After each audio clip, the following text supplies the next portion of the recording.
Okay, here we go. Back with the podcast today. And Ringailė joins me from Lithuania today, which is a new location we've had for a podcast guest. And she's got probably the nicest location we've seen in terms of the background, I think, for this podcast. But let me give a bit of context in terms of what we're going to discuss today. Finding your unique way of working. And this really resonates for me in terms of a topic, because up to the point of about 2019, I'd been working 20 years in advertising and slowly losing my sense of purpose and passion and energy behind what I was doing.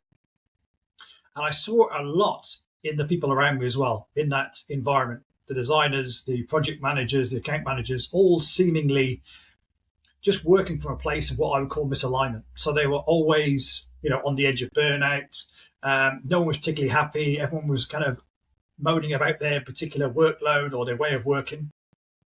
And so this has sent me on a journey over the last 7 years in particular of uncovering my unique way of working, my unique blueprint in terms of my unique contribution, who I can help, the purpose behind my work, and also the way of working that suits me, because it's different for everybody. And that's what we're going to talk about today. So first of all, Ringailė, welcome to the podcast. And I thought I'd start off, as always, with learning a bit more about your journey towards the work that you do. Because I know you talk a lot about working on the quantum level. You talk about alignment a lot, as I do. So what does that mean to you, and what led you to this work in particular? Hi, Mark. It's so nice to be here today in your podcast, especially that we are having this also very dear topic. I think very important, nowadays, and it will get more and more important. What you mentioned, right? Talking about alignment and starting to understand what that is. So once again, thank you. Happy to be here. And what you shared, so I think many of us have experienced it. As we grow up, we follow certain rules, right? How life should be. We follow. We become as if successful. And then suddenly, symptoms occur. And it's exactly what you mentioned, lack of purpose. Even if from the outside, everything seems kind of okay, but we don't feel the meaning. And at some point, for many of us, energy, how this lack of energy usually shows up in symptoms, and usually it's health symptoms.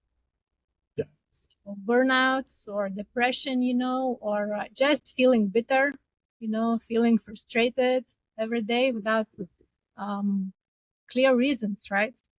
So I have also started, this path, like one size fits all. You finish school, university, you start working. And I was working in the office. Also, maybe I finished this part for the moment, only 2 years ago, but I always had this part of working in the office, and then navigating through this human topics, who we are, how we are, self-regulation, right? Different modalities, retreats. So it has always been alongside one another until it suddenly combined into one thing, after my process efficiency career, let's say, it's a short one, but when I finished Lean Six Sigma Green Belt, right, suddenly, I got this insights how we can use these process efficiency things within humans as well to help us understand with the more clear language how we function and what's actually is wrong, why do we have those symptoms even everything seems okay. So that's how quantum human efficiency came to life. That's how beyond one size fits all became a slogan, and that's how alignment, became a thing, not something to talk nicely about in theory, but how we actually can tackle it. So was there a point in your career where you felt that same sense of misalignment, and how did it show up for you? Was it in terms of your energy levels? Was it in terms of lack of purpose or burnout, or how did it show up for you? Yeah. On my end, it was, as if all the building blocks, all the elements were okay, but it was not clicking. Success or results, or even the feeling of fulfillment. It was as if I even liked what I do, even in the office, I'm not just I'm not against office. I think it has, advantages and disadvantages, and it depends on a person. So I really enjoyed, going to the office, to open spaces, but something was just not clicking in terms of the results and the fulfillment, because the work seemed meaningful, it was kind of aligned. I was also working with process efficiencies, which I'm doing today as well, just within humans, right? So it was this feeling, that as if I'm doing everything, but it's not clicking. Something is not like this. And all those formulas, that I tried, that I do, which are successful and beneficial for others, are not working for me. So this was like, yeah.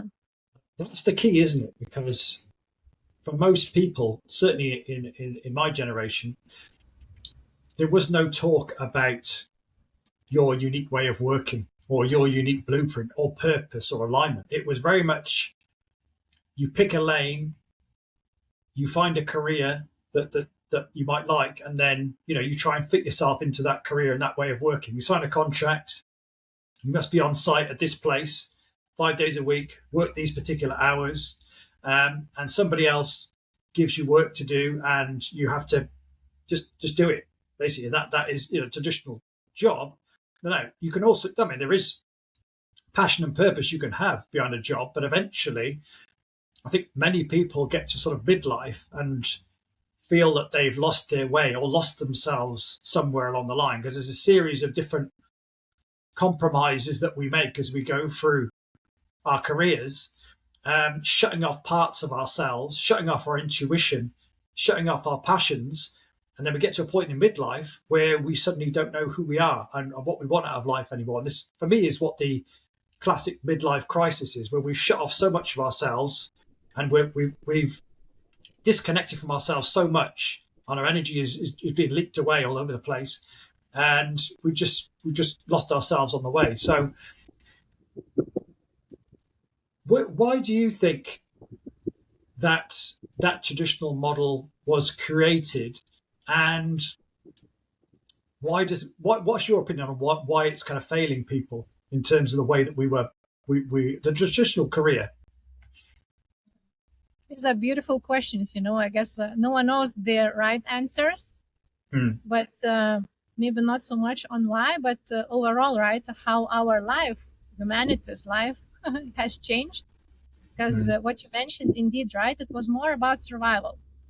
In order to survive, we needed food, so we needed to go to the outside, to do the work. We just did not have this luxury, let's say, that we have nowadays, right? With all technology, with everything, that our basic needs can already be covered, right? We don't need so much to work for survival. We have where to live, we have what to eat. Maybe it can range, but still we have it. So I think as if now we have this, and almost like with the bigger words, human evolution, a leap, towards our own unique evolution. So since, our parents, maybe generations, what they had like this opportunity to go there, to have a career, what's being told you do, and you are happy that everyone is safe, right? So it was more about survival. And now, since we are, even if the world is not perfect, but it's different, right? We had more freedom, more opportunity to choose. And I think that's why we are giving this gift, to go the next level and to start investing more in ourselves, not just what's outside, but how we feel, right? And I really like what you mentioned about this disconnection and shutting, some parts that are within us. Intuition basically, right? It's insights. How do we receive higher insights? So it's not something how the people call woo-woo. It's just whether I have this clarity or I not. So when we shut exactly, right? If we had to survive, there was no time for taking time to process feelings, even to understand that they exist. It was more on survival is instincts level, right? And now, since we have a little bit more freedom, we have this additional energy and space, what you mentioned, to notice that maybe something inside, it's not really feeling well. Maybe I have some emotions, right, that are not unprocessed. Maybe I was doing some things that my body did not feel okay to do it, or something inside, right, that I was pushed against my will, sometimes consciously, sometimes subconsciously. So I'm not sure why, but I really cherish this opportunity, and the fact that we are talking about it, right? It means that it's already here. It's our reality.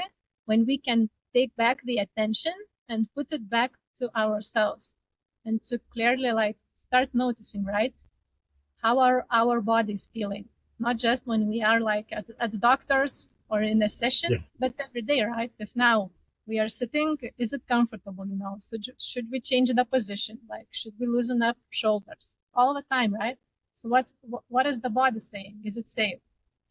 If we have some emotions, right? Also, what emotions?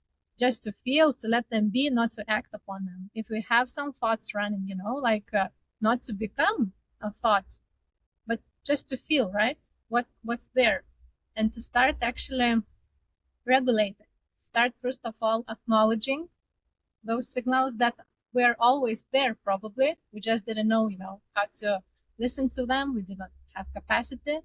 So I feel it's a very special time.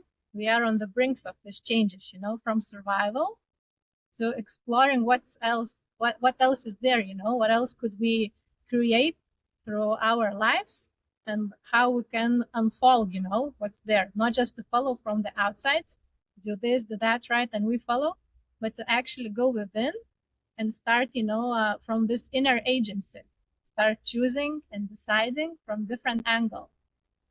So a little bit maybe drifted, from the why is that, but towards the opportunity where we are now, and what can we do, with it. And that's really important, because what I also tell to myself, that when I have questions, if this information is beneficial, if someone wants to know, even those things, we have so many symptoms, right, nowadays: burnouts, lack of connection in relationships, lack of satisfaction, of meaning, of purpose. So these are all symptoms that something is not aligned with who and how we are. Yeah, well said. You covered a lot there. A hell of a lot. I agree. I don't think there's any great conspiracy going on here, and that there's some elite somewhere that has decided that he wants humanity to be slaves. I don't think it's like that. I think there's just there was a certain level of consciousness in place for humanity in the last century, in our parents' time, that was very much about, you find a job to earn money to survive. So you just need to find a job, basically. Otherwise, you're not going to be able to earn money, and you're not going to be able to pay the bills. But there has been this shift in consciousness for the collective, humanity's collective. And part of that is a lot of people waking up to the realization that actually, I don't have to live this life that has been set out for me. I can create any life that I choose, that I believe is possible, I should say. And obviously people are at different stages in their development when it comes to that. Some people are very much in that old way of being, that old consciousness still of, I need to work 9 to 5, I need to work 5 days a week, and I climb away up the corporate ladder. But there's actually a gift and a blessing. I mean, so many people who have done that for so long and get to a point where they can no longer do it because of burnout, because of exhaustion, or whatever it might be. I always say there's a real gift there, though, because, and it was a case for me as well, that it forced me to find a new way of living and working, because I couldn't carry on like that anymore, because it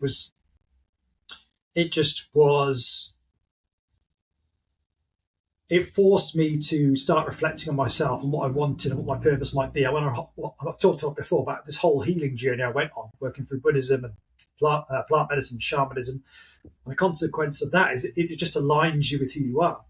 I like the way you described it as well, practically, because I believe we all come into this world with a strong connection to who we are. In other words, you described it really well, which is the connection to the felt sense, the body. Like, you can feel when something's right or it's not right for you.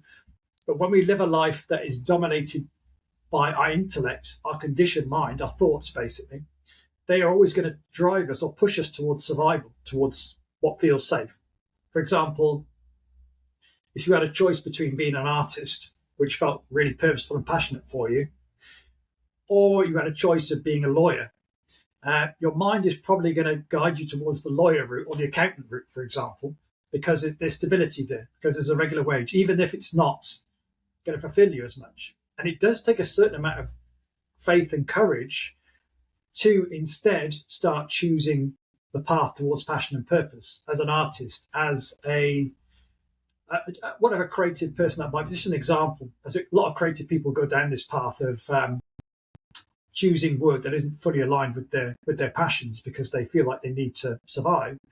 And in my experience, there's a lot of work to deprogram ourselves, to clear out all that old conditioning and fear, because ultimately that, for me, is what pushes us down this path of misalignment with who we are, because the thinking mind is so dominant in our lives. Is that how you look at it as well, Ringailė, in terms of, for me, it's a journey from head to heart, is the way I described it. Quite a short journey physically, but it's a long journey emotionally, to start feeling into the body and start trusting your felt sense, your intuition over the thoughts which are so dominant. Yes, I could not agree more, because first step is probably to awake, and how we are being awakened, right? Usually by those symptoms, usually. Like in rare occasions, it's about curiosity, when we are searching and find, but usually it's diseases, it's some just, catastrophic events in life, losing someone, or feeling depression, maybe, right? This lack of purpose and feeling, and just that when the body could not. So that's, I guess, these are like, we look at those as something really bad, but from this point of view, right, that we are talking now, it's the awakening. It's, I guess, the mercy that we receive, right, to stop, to wake up. So this first thing I think is just, to see something, to really acknowledge that something is not working, to be so honest with yourself, just to stop and acknowledge, I don't know what to do, but it's not working. And then it's this, what you mentioned, I guess the phase of the conditioning, what you meant, because there are some, areas in us, depending, it's from quantum human efficiency, that when we are born, we are more prone to be conditioned.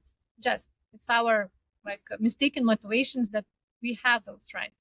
Then there are what you mentioned, like our appearance, social expectations, right? What we work, what needs to be successful. And indeed, we are programmed a lot.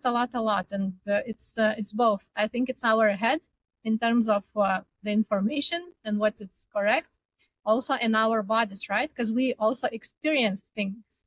So our bodies, also gets programmed to, we call out traumas or some specific, situations that where we felt what I really like, that one description, what is like trauma, is the moment where we believed that we are not good enough as we are.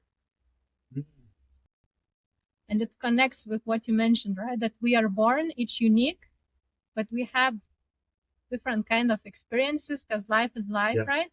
And sometimes we indeed internalize, somewhere deeply, that how we are, it's not okay. We are not accepted, we will not be successful, it's not safe, right? And these are like those small points where we try to, drift away from who we are. Yeah. And that's exactly what happens, And so we need to come back, right?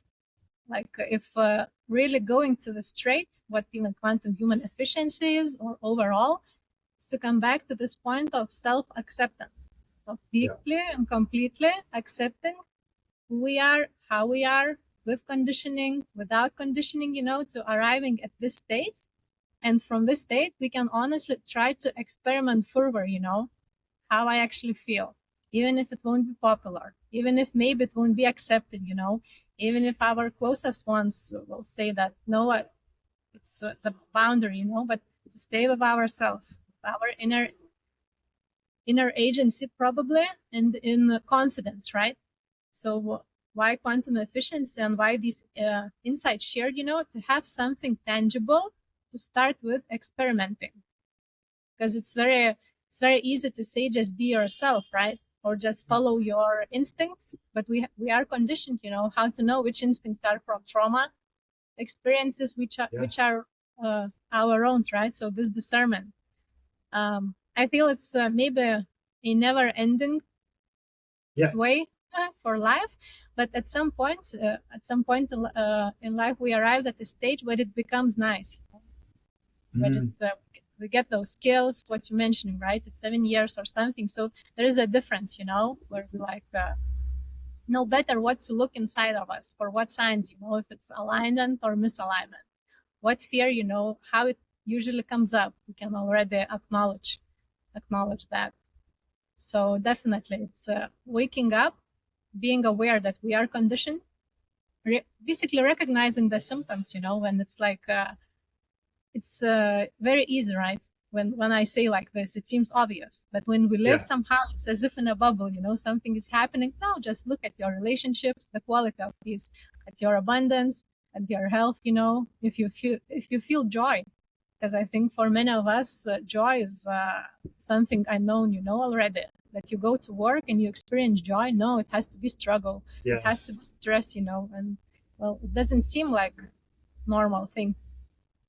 So that's a great point. And a lot of people will distinguish or will divide their time between life and work. It's almost like, oh, here's the time where I'm going to enjoy myself and be myself, and this time in work where I have to sacrifice who I am, basically. And the sad thing about that is that we spend the majority of our lives working. It's from the age of, say, 16 to 65, or that's changing. And it's 5 days a week, and it's 7-8 hours a day for some people. For a lot of people, it could be sort of 10, 11 hours a day. So you're spending the vast majority of your waking life doing something that doesn't energize you, that doesn't fulfill you, which is really sad. But things are changing, and I like where you started, because this is where I start off with people. You look at different spiritual traditions; they generally say something similar, which is know thyself. I mean, that is the point of life. When you get down to the purpose of life, you can say know thyself. Self-realization, they would say in Indian traditions, but that's easier said than done, because we've been living for so long disconnected from ourselves, and wearing these kind of fake identities, that we've got no idea who we are anymore. And that's why I think to do that kind of work on your own is very difficult, because we've all got blind spots. And even today, I work within communities, in terms of my own healing. I attend experiences, retreats, programs I do with other people, other coaches, healers and shamans all the time, because as you said, there is no completing this work. You can't become a fully aligned human being. There will always be more to do in this lifetime or the next. It just is ongoing. But what I've discovered on my journey is you can the key is to start tapping into that part of you that isn't conditioned, that kind of pure essence of you, which you can do, with practice in meditation. In other words, you can start listening to your thoughts, feeling your emotions, step into that role as the witness. When you start doing that, and you can start listening to your conditioning and be aware that you are not the conditioning. So that's essential, really. That's where I start with people. It's like, okay, can you unhook from the thinking mind, come back into the body, back into the present moment? That's how you reconnect with yourself. And then once you've reconnected with yourself in the present moment, your true self, you call it awareness, you call it whatever you want, soul or spirit or whatever it might be for you. Then you can start building on it with layers to bring the rest of your life into alignment with that truest essence of who you are. And then, but I'm interested in your perspective on this, Ringailė, in terms of, okay, if we start there in the present moment, reconnecting with who we truly are as the witness, how do we then build on from there and discover a natural way of contributing in terms of bringing it into the real world, in a practical sense? It's a very good point, and I could not agree more. I think it's always, at least from my experience and from my path, that it's this awareness, just to be able to feel, right, body sensations, emotions, thoughts, to be here and now, to understand what's happening. Because when we are in the head, it's not reality. We are somewhere else, right? Even our how we look, right, in the eyes changes. It's as if we are there. But when we are fully here, it's different. Energy gets back here. And actually, that's a very good question what you answered, because I think it's two things. So awareness, presence being also, right? Mm-hmm. Presence, what's happening, but also understanding, if we are at work or within our own processes, to have the theory, to have the skills, what to look for. For example, right, what I've already mentioned, to be able to sense body sensations, physical sensations, to be able to recognize and discern between different emotions. Okay, so what is that, right? What I'm feeling. Then maybe to get back to the situation and to let it process, to be able to have capacity to listen to our thoughts, but not to become them, to differentiate, right? Is it what I actually think? Is it my mother talking, inside my head? Yeah. Is it just so to have these skills, first of all, right? Be present, and then to have even curiosity, to love ourselves enough to be curious about ourselves, about our bodies, about what we feel, to feel worthy, of paying and giving attention and time to ourselves, this part. Then what I find is, for me, what was interesting and beneficial to find those quantum human efficiency insights, just how different each of us are in between. Because like humans, we look the same. One head, two arms, from the outside, we don't know, but we are different, right? For example, one person needs more time to process information, right, than the other. And I was also thinking, about this boundaries topic that we touched. I was also thinking, because, for example, some people cognition, right, they start from the details and then they expand. By other of us start from the broader picture, and then induction or detection. And from the outside, it's not visible, right? And when we try to communicate, one person is asking one questions, another is asking others, and they cannot, get into one point. But when we know it, right? For example, I always, that's how my mind works, right? It starts up like on the big, very, very big picture. So I need to narrow down, to have those questions. And if someone asks like an exact question, I even need a bit more time, like as if to dive, there. So what I'm trying to say, just really, there are different modalities, right? But to really try and via coaches, but even via books, via structures, to investigate, what's there, how am I different, how my body is acting different, Some people need one type of, let's say, rest, right? For what I'm sharing, right? From my field, it's for one part of population, in order to go to sleep, they need to do physical exercises, to use their all energy. For others, it's really to wind down, to have like an hour laying without anything, laying down. And when looking, in the mirror, it's not obvious. So even with experimenting, right, we need to go beyond, because this one size fits all is not really working. It's not, we can try if it works, if we don't have the symptoms, if we are happy, yes, but then to really to have this presence and awareness, but also to have the knowledge, because I feel, we are already not only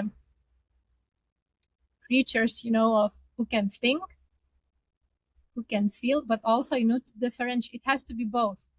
We have to be present, but also conscious enough what to check, what to do with those presence. So, okay, I'm present, right? I'm feeling my emotions.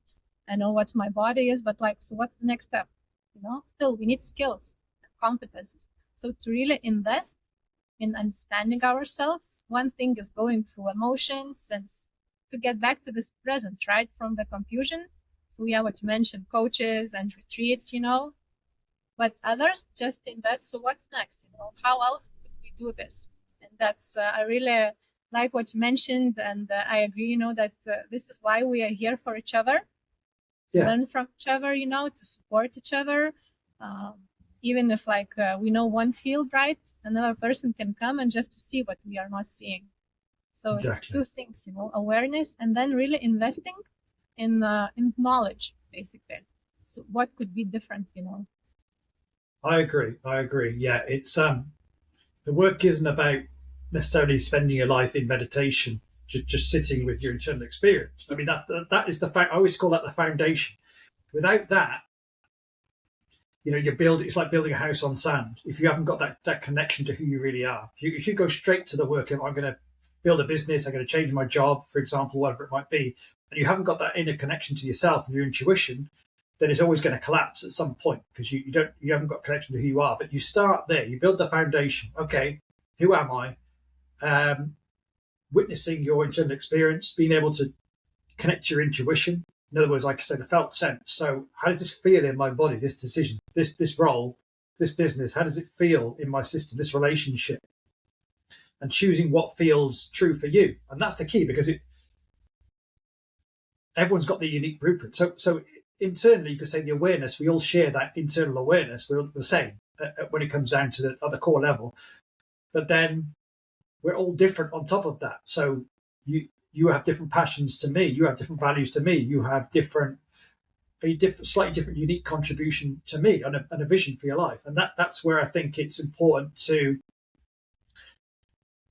bring the mind in then, because understanding the work I do on top of that is understanding your unique pressure patterns. So we've all got unique pressure patterns, how we respond to pressure.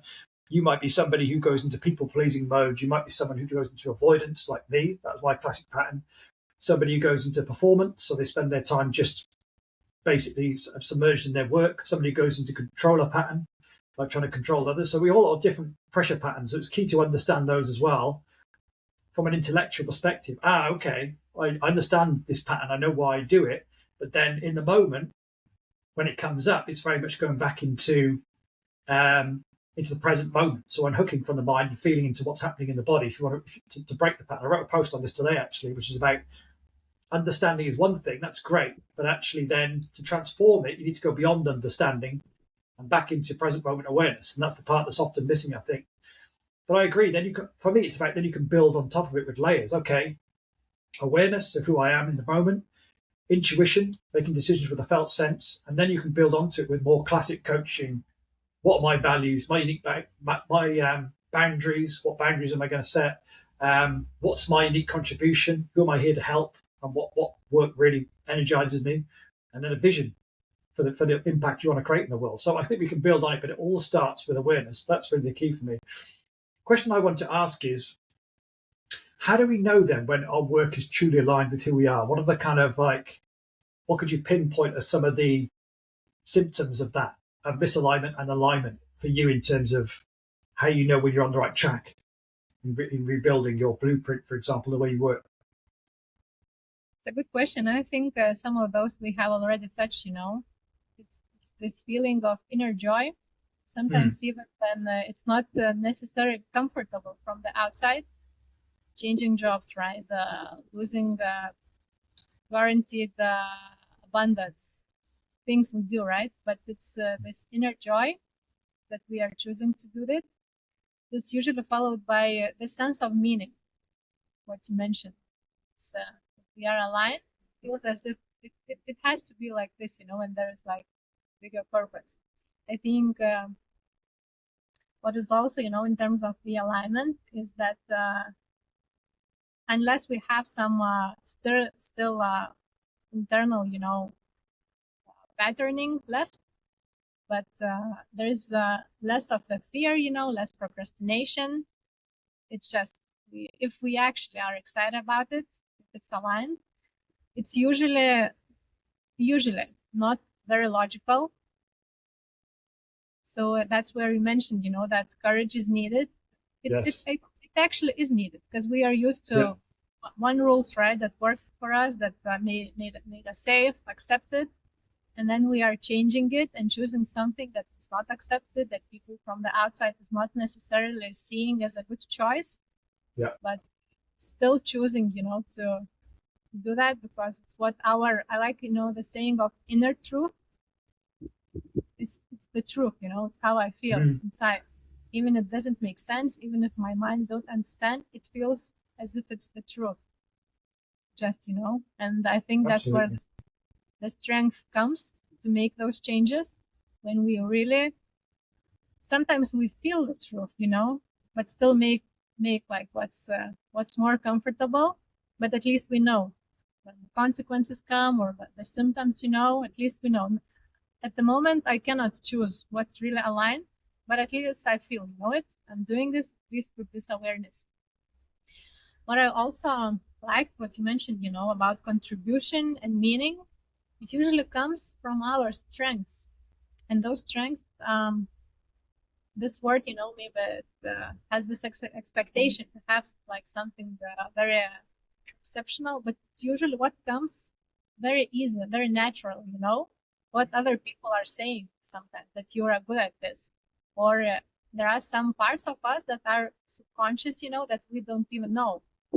For example, in my case, I'm always telling this example.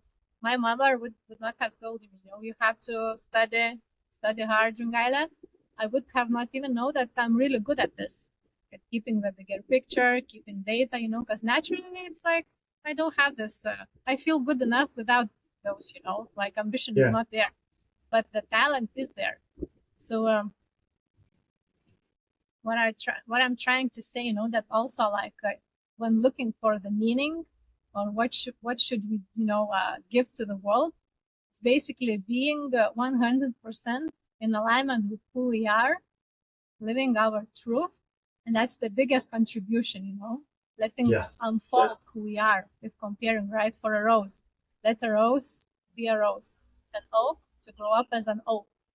Even like when growing up children, somehow, providing conditions, safety, without too much forms, and I feel that's the biggest contribution that we own, to the world, to be truly ourselves.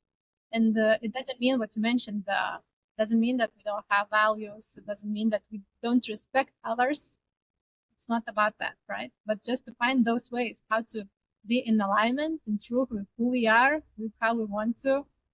It's not even, I don't even like anymore the word growth or development. I think it's unfolded. Allowing ourselves to unfold, and I think it also removes the stress that I have to achieve something.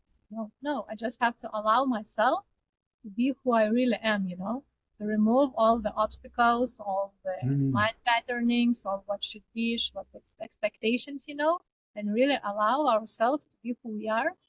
And I think then this contribution and meaning, is it's more of an aftermath. So yes, I like what you say there. I've heard it described as that before, which really resonate with me.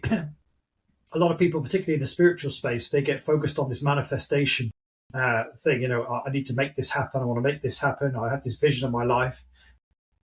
And really, the way it's changed for me is less about trying to make myself become someone else or achieve something else. It's more about removing the misalignments and just allowing the life that is right for me to come to me. Because that's why it's not there at the moment. It's because all these blockages and misalignments. So if you work on those, rather than trying to make something else happen, whatever it might be, remove the blocks in the way and just allow what's meant for you to come to you. So it's almost like an uncovering, isn't it? Rather than chasing something. Exactly, beautiful. And I like you mentioning manifestation, because I with my team have created a manifestation app that helps support, this focus. It's like personalized manifestations when you enter your data, what you would like, and you get recordings to listen morning, in the evening, then some supporting, techniques. Nice. And it's exactly what you are saying. It's about with energy and manifestation and feeling, right? It's about, I would always recommend manifest a feeling, how I want to feel it. Because basically, right, how manifestation comes to life is, I don't know people who are like doing it like this, that it's like this materialized. So it's basically we changing our energy, changing our identity to attract and to create, right, what we want, to allow what we want into our lives. So it's this inner feeling, right? We want relationship. How we want to feel, and then allowing to come. And what was interesting to me, that also from this, that we are all similar and it's not visible from the outside, but there is part of the people who benefits from manifesting conflicts, or let's say dreaming, right, in really details, like door, green door, like this, and others who should do it more broadly. So that's, for example, my case, right?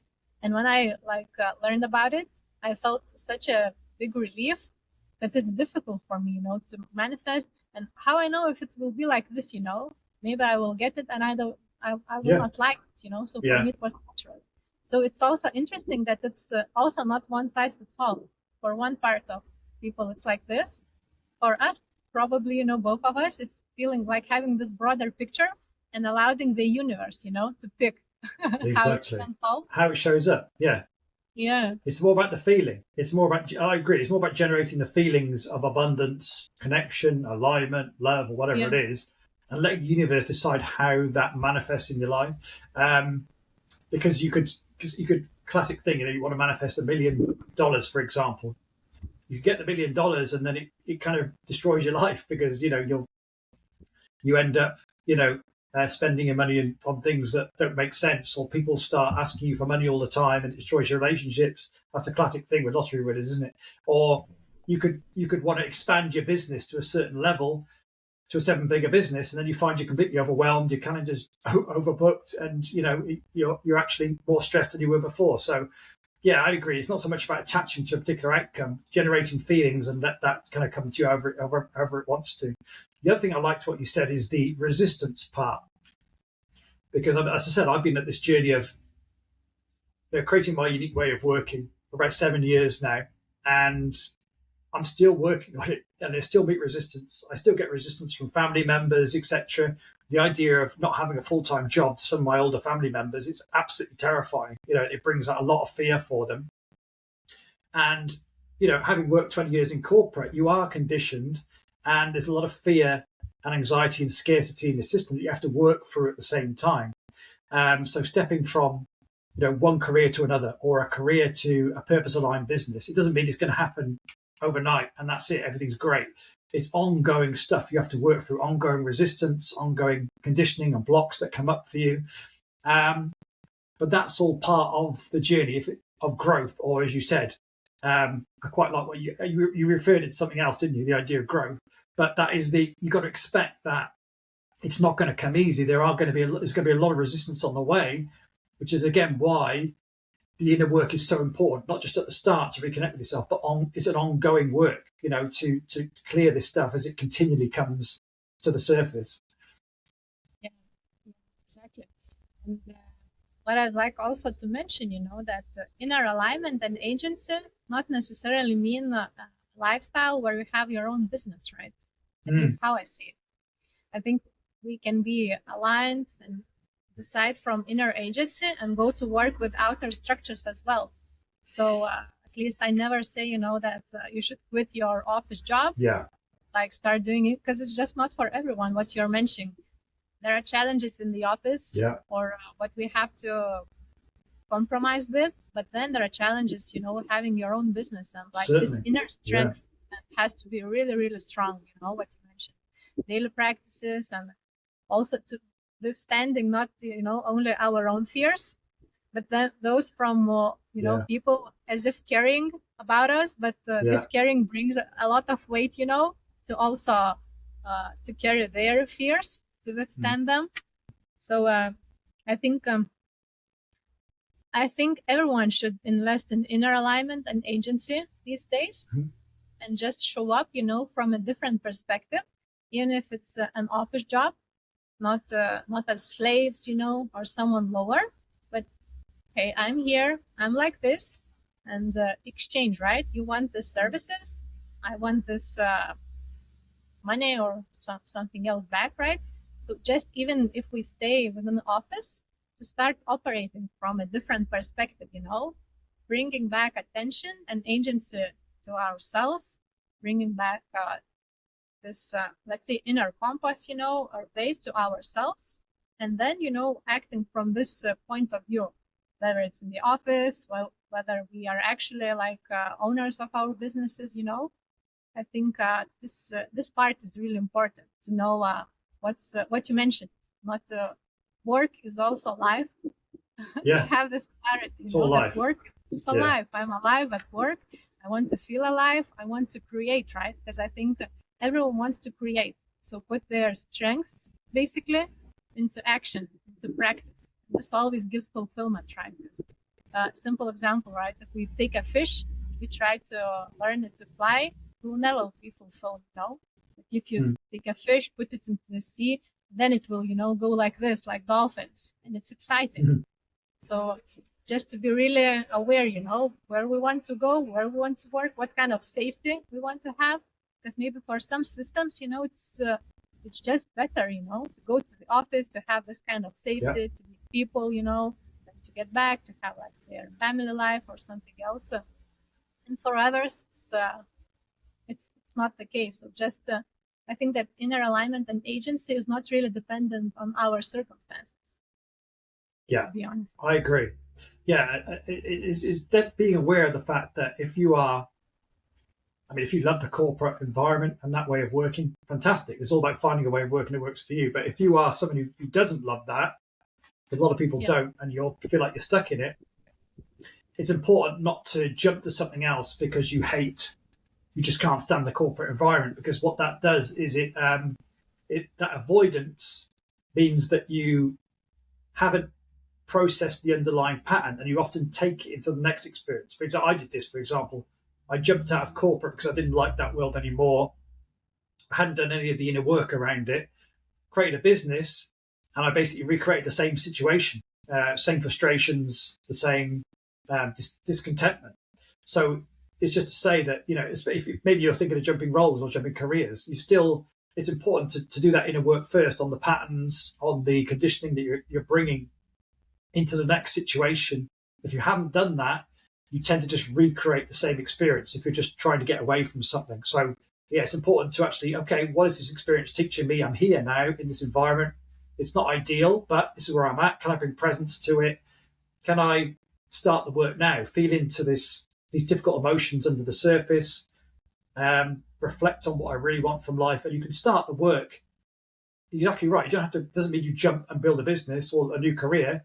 You start where you're at. Okay, what's coming up for me in this moment right now, and then when you start to clear out some of the old emotions, the old patterns and conditioning, when you do make the move, you're moving it from a place of inspiration, not desperation. Not I'm trying to get away from this horrible thing over here. It's like I'm really drawn and inspired by this thing over here. That's the way I look at it now. But is that the way you'd reflect on it as well? I really like this, wordplay, desperation and inspiration. Yeah. I think, inspiration is still the most undervalued efficiency, source when we are talking about humans, not about AI, not about technology. I think inspiration can move mountains and beyond. There's something additional, in between what maybe we don't even understand. So definitely, if we are able somehow to put ourselves into this inspired state, everything just boosts, it just blooms. But I also thought when you were saying, so it's really important to decondition from what you mentioned, from those states, right? Feeling anxiety. Basically, it's what we gathered throughout the life, right? From our beliefs that we are not enough, that it was not safe, right? Or what I found also recently, that anxiety basically is unexpressed inspiration or love or drive in our body. So this was also very interesting to me. It means that it's not even as much about fear, but as much about this energy that is trapped inside us and just doesn't find, how to go out. Either it was in childhood, maybe we were not safe to express our love fully, and it's locked there. So it's also very interesting. But so when we do this deconditioning, let's say we feel quite calm, right, relaxed, we can already in the state. I think it's also important to understand and design how we work in the office, or if we are like solo entrepreneurs, because for some people it's they really like, and their system is calm and productive when it's like a cave. It's basically a cabinet or at home. For others, and for me, it's called markets. So can you imagine markets? It has to be busy for my system, to work. So, and knowing that, I used to go every day to an open office. It seemed, be a bit more tiring or not logical, because I had the opportunity to work from home But for me, it was just not clicking. So to really understand, those things, what drive us. For others, it's very beneficial to see. Now I can see it like a perspective, like from the mountain, or two different, for example, shores, right? So ground and water connecting. It's just something within our system, I call it within our avatars, what helps, because we have mind and we have brain, right? So what helps our brain, our whole system to work? So there are all those different things, that we could design around and explore. And even, for example, I had this situation, in relationships with my friends. So one has caves, another has markets. And before knowing that, like consciously, before showing this like them in the app, there was like, so you don't want to be at home? Why do you want to sit always at home? But when we can see, like those things just from the outside, it suddenly makes sense, and we can be more confident and without guilt, without questioning ourselves that something is wrong. So actually owning that I'm like this, and then another person knows it, like the communication, right, within team, within families, it just becomes easier, more compassionate, because we clearly know that it's not something personal. It's just how we are, what you mentioned, right? Not just what we do, but how we do it, how we are. So design, with clarity around those things, if it's office, if it's at work. So I also think that this path is really interesting. Yeah. Well, it's a perfect example today, isn't it? I mean, I'm in the cave at home in my office with my art on the wall and my cat on my lap, which is the way I like to work. And there you are out in the market. You're outdoors in the beautiful weather, and you've probably got some beautiful scenery around, lots of people around you, and that's works for you in terms of the way you like to work. So that's exactly it. There is no one size fits all. It's about finding what works for you, and aligning your life as much as possible with that, whatever energizes you, what makes you feel more productive or inspired or whatever it might be. Yeah, it's a great example.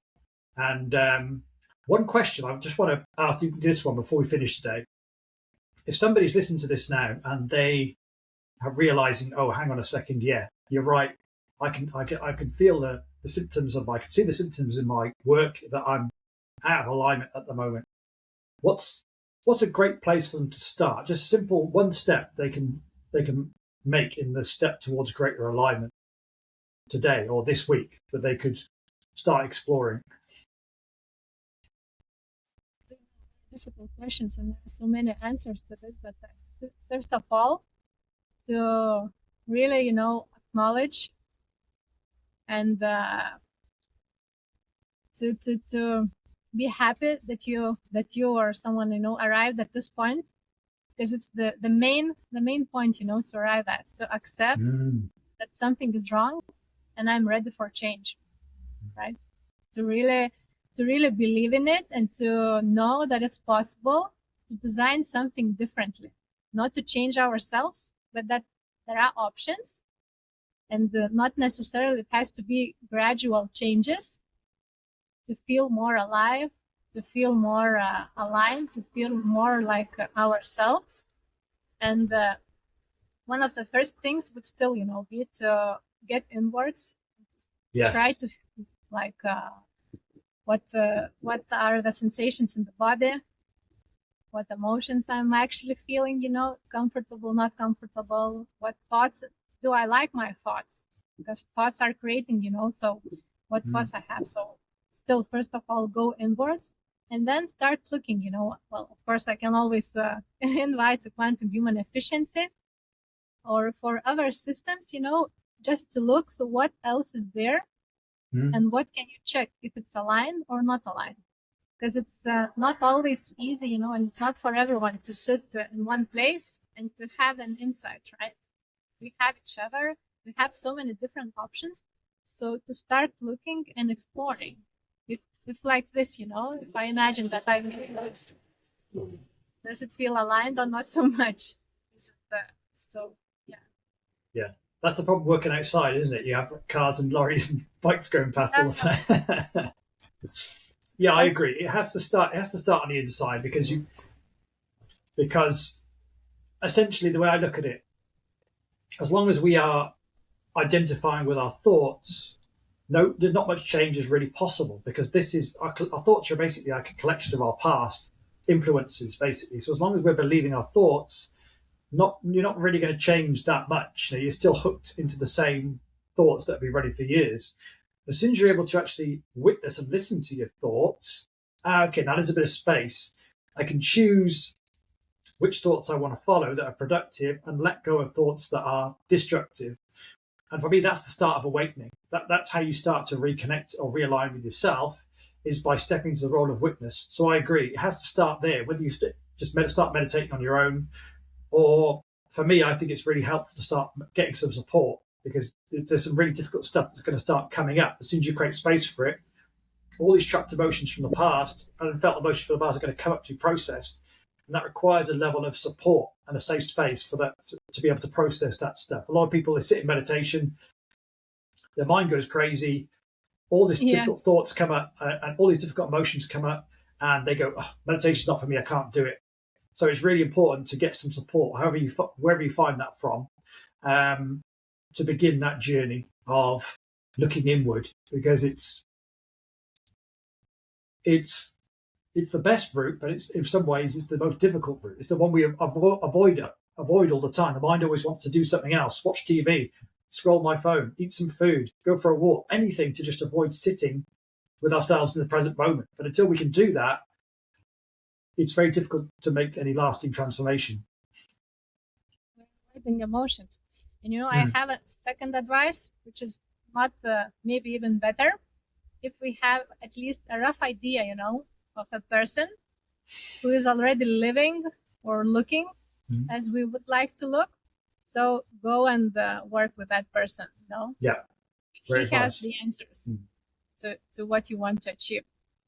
And so that doesn't mean finding some fully enlightened guru in India somewhere. It might mean meeting someone who's like a couple of steps ahead of you on the journey. And that's the way I look at it. Find a coach who's create the kind of business that I want to create, or is emitting a certain energy that I'd love to resonate at, and they might not be fully realized beings and be perfect, but they're just maybe a couple of steps ahead of you on a particular path. And that's all you need, really. Or even not like a coach or guru, because maybe for someone it's not acceptable, but just a person, and maybe try to work with him, get a job and to see how they work, how they act, what are their virtues, just to learn from template their energy. Just to see what's there. Exactly. That's the whole conversation. We could talk about how we template other people's systems. Maybe that's for the next podcast, but for today, let's leave it there for today. Where would you want to guide people towards if they want to find out more about your work in particular? So I guess LinkedIn is a good source, just I'll put the link in the description. This could be the way, and just to reach out if looking for more insights, or what's more. I guess this would be it. And I guess what I would like to leave with, that it's possible, it's doable, it's always beyond one size fits all. So just encourage, everyone to trust how they feel, what they feel, to also not to be too naive, that if I feel like this, it will be all pleasant. Not necessarily, because sometimes it's from conditioning. Sometimes it's because we have to go beyond conditioning. We have to go for something, right? Not so pleasant. So it won't be perfect, but it will always be true, And I think true is always better than some kind of illusion, because it's real. And we want to be real. We want to feel alive. We want to be alive in connections, because when we feel alive, we can connect with other people more with it. So the connections then are really a resource, not just something, where we lose our energy or we are not even there. So exactly, it's worth it. It won't be easy, I guarantee you that, but not necessarily. It's worthwhile. It's always, because that's ultimately what we're here for. I always say it's about becoming the most authentic and resource version of yourself. That's all it is. That's all leadership is, really, and that's all alignment is. Just following that voice or that connection to who we are, following our excitement, following our passion, following our what feels true to us. And that's the best we can do, really. And it's an ongoing journey, never ends, goes on for lifetimes. But for me, that's the most important work we can do, always. And it's so exciting, right? To get excited. So what else? What else is there, Yeah. To really fall in love with ourselves and with our journey of unlocking what's there, Exactly. Yeah. Life just slowly get better and better, I promise. Even though there's still challenges, always challenges. Beautiful. Let's end it there, Ringailė, for today. I'll let you enjoy the environment you're in, the sunshine out there. I feel I have to make a note here. I'm from Lithuania, but at the moment I'm in this beautiful island of Cyprus. So are you in Cyprus? Oh wow, okay. Yeah. Beautiful. Since we touched again this, Yeah, exactly. Well, it must be hot there, I'm guessing. All right then. Well, as I said, Ringailė's LinkedIn link will be below this, which I know she posts regularly on there and posts some great content as well. So let's leave it for today. Thanks for joining, everybody. Thanks for joining, Ringailė. And I'll be back soon. Bye for now. Thank you so much. Bye.